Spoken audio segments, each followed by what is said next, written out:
Et si Temu, c'était juste Wish, mais avec des filtres?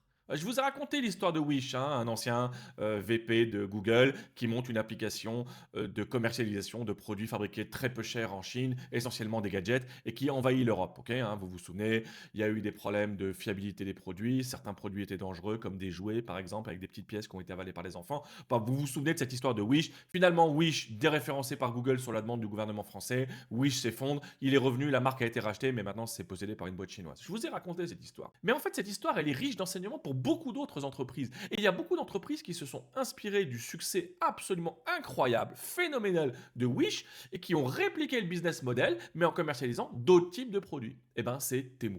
Temu, aujourd'hui, qui a été l'application la plus téléchargée sur les téléphones portables en 2024, Temu, c'est le Wish, mais avec des filtres. C'est un Wish, même business model. Hein. Je commercialise des produits en Europe, en Occident de manière générale, qui ont été fabriqués en Chine très très peu cher, et je marche comme un taré. Hein. Wish, sur ça, beaucoup de produits, il margeait à 90% hein, avec la livraison, c'est monstrueux. Et ben Temu fait pareil.